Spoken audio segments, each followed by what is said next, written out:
magaalaan Dirree Dhawaa akka umritti magaalaa ijoollee jechuun kiyya amata 122 dura kan dhaabbatte.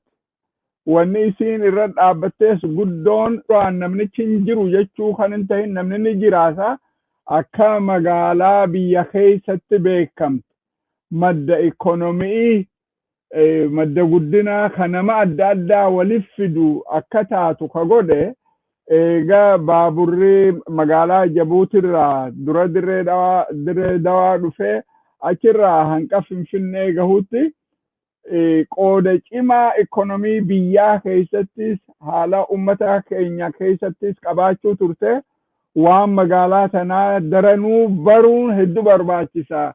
Ka miidiyaa kana qopheesses ijoollee Dirree Dhawaati. Warri Dirree Dhawaa keessaa burqe karaa aadaa Oromootti qooda cimaa qaban karaa hedduun aadaa teenya guddisuu, muuziqaa teenya guddisuu, barnoota guddisuu wahalleehu asirratti waniin an jechuu barbaadu waa lama sadii gaggabaabdu. Ta duraati magaalaan Dirree Dhawaa laal bakka ummanni keenya amata 100 meeqa jiraate keessatti ijaaramte. Durarraa eegaltee ummanni Oromoo magaalaa san keessa heddumminaan jiraachuu ture. Maaliif isaan keessatti kan ijaaramte? Magaalaan Dirree Dhawaa magaalaa biraa ta Itoophiyaa Minilik ijaare amata 140 dura kan inni ijaare magaalaan Oromiyaa keessa ijaaramte cuftinuuhu Garrison Town turan. Garrison Town jechuun military town jechuudha. Maal jechuu barbaadeeti katama jaaniin katamaa san keessa ka taa'u wattaaddara baalasilxaanota mootummaati warra karaa seera mootummaa hojjarra oolchu. Basically irra guddaan nama keenya magaalaa keessa jiraachuun turre. Bakka ummanni keenya heddumminaan dura magaalaa keessa ta'an magaalaa Dirree Dhawaati. Tana keessatti seenaa Oromoo keessatti akka dhugatti ta duraati. Magaalaa keessa taa'uun maaliif faayidaa qabdi? Takka Itoophiyaa keessatti hanqa dhihoo tanatti manni barnootaa kan jiru magaalaa qofa keessa.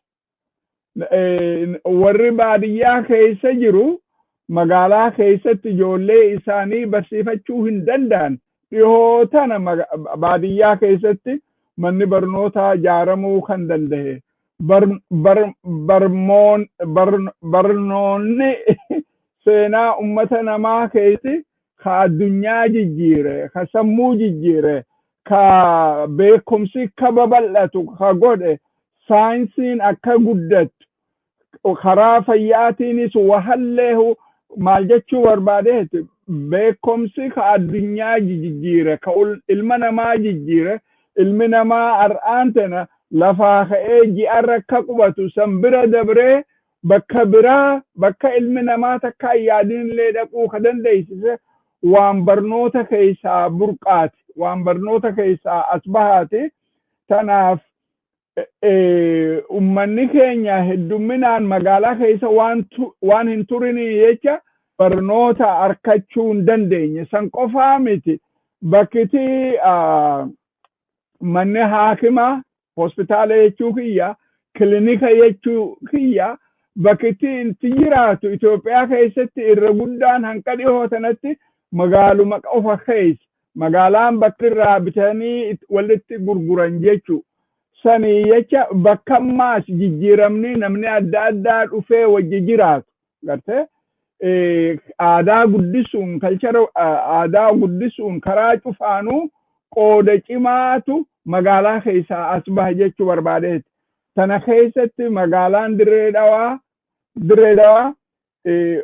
seenaa ummata keenyaa keessatti amata 60 dura magaalaa Dirree Dhawaa keessatti baandiin adda addaa warri Oromoo ka sirbu bakka adda addatti gurmaawanii ummata keenya booharsuu eegan.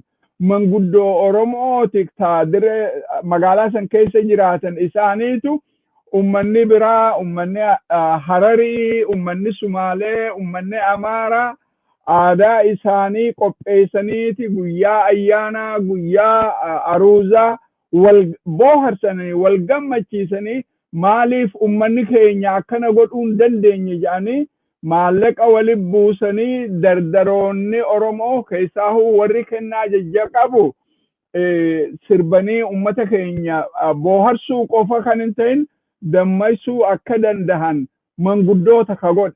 Manguddoo afran qalloo isaantu maallaqa waliin buusee meeshaa muuziqaa ijoollee bitanii ijoollee qalbii isaanii jajjabeessanii wanta godhan jechuu barbaadeeti.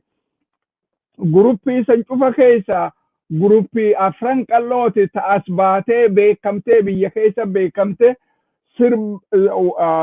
warra sirbu hedduu ka beekaman kachi keessaa baafte kakka Alii Shabboo, ka Alii Birraa, kakka Shantam Shubbisaa meeqaatu jira kan himanii maqaa isaanii fixuun dandeenye. Maal jechuu barbaadeeti madda muuziqaa Oromoo ka zamana kanaati jechuu barbaadeeti. Dirreen magaalaa xiqqootti laalamtuu miti. Bara hanqa 1991 Itoophiyaa keessatti magaalaan sadeessaan karaa guddina heddumina namaatiinis, karaa ikonomiitiinis, karaa indastiriisiis ta duraa Finfinnee turtee, tatti aantu Asmara turtee, ta sadeessaa magaalaa Dirree Dawaati turte jechuu kiyya. Magaalaa qooda cimaa qabdu. San qofa kan hin tahin beekaa meeqaatu magaalaa san keessa jiraata. Karaa aadaatiin beekaa meeqa. San bira dabri namni ka Sheek Bakrii Saphaloo jedhaniin irra guddaan nama keenyaa ka karaa haraka beekaa namni eeriyaa biraa jiru hedduu beekanatti hin fakkaatu.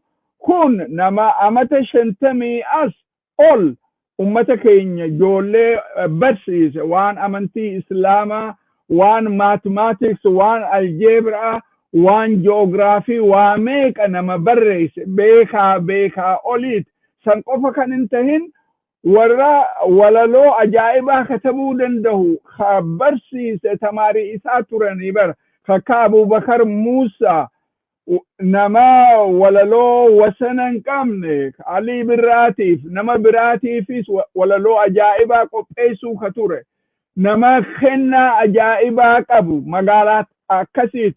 San qofa kan hin tahin namni ka Ayyub Abubakaris tamaarii Sheek Bakrii Saphaloo turan hanqa xiqqalleef taatu.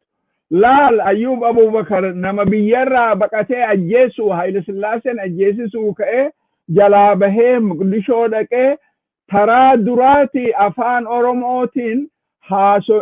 Oromootiin akka haasa'an gorsi Sheek Mahammad Rashaad guyyaa Jim'ataa walaloon isaa guyyaa Jim'ataa achirraa akka dhiyaatu ka godhe Ayyub Abubakar magaalaan Dirree Dhawaa kakkanaa kana uumte jechuu barbaadeeti. Sheek Bakriin taraa boodaati nama barsiisuu qofa kan hin ta'in naannoo Dirree Dhawaatti mana barnootaa 5 dhaabee gamaa gamana deemee magaalaa san keessa galuu ture. Nama ummata keenya dhugumatti akka dammaqan amata 70 dura ummanni akka dammaqu waa meeqa qopheessee ture. Walaloon isaa yoggaa 8 dura katabamte ar'allee namni qalbiin dubbise imimmaan nama fidde nama dura dammaqe laal nama waan fakkaatu hin qabne nama sammuun isaa waan sammuu olii nama qabu. San cufarra yaadeeti akkamitti afaan keenya afaan namni hedduun keessa dubbatu maaliif hin katabamne, maaliif hin kabajamne, maaliif hin guddanne jedhee karaa dandahuun ummanni tokko yoo barnoota arkate hulaan itti cufamte cuftunuu ni banamtiif jedhee ummanni keenya afaan isaanii katabanii afaan isaaniitiin baranii afaan isaaniitiin ijoollee akka barsiisan ka dura tilmaamee lafaa ka'e. Sanitti lafaa ka'uu qofa kan hin ta'in bar qubee afaan oromooti tolche amata 4 irraa fixe san tolchuuf amata 56 dura qubee afaan oromoo tolche ummanni keenya saniin akka katabatu nama godhe nama zamana Haile Sillaasee amata 10 qumi sireenya mana akkam baane godhanii magaalaa Dirree Dhawaa keessa orkan zamana dargii kitaaba isaa kan inni amata 50 ol barreesse kitaabota isaa cufa gubanii isa biyyarraa baasanii nama Somaaliyaa keessatti amma biyya Somaliland jedhaniin tana keessatti Hargeysarraa fagoo miti achitti du'ee bakkam beekamnetti beekaa saniitu bakkam beekamnetti nama awwaalame seenaan isaa sagaleen Dirree Dhawaa seenaa akka nama Sheek Bakrii Sapaloofa ummata keenya barsiifti jedheetiin abdii guddaa qabaa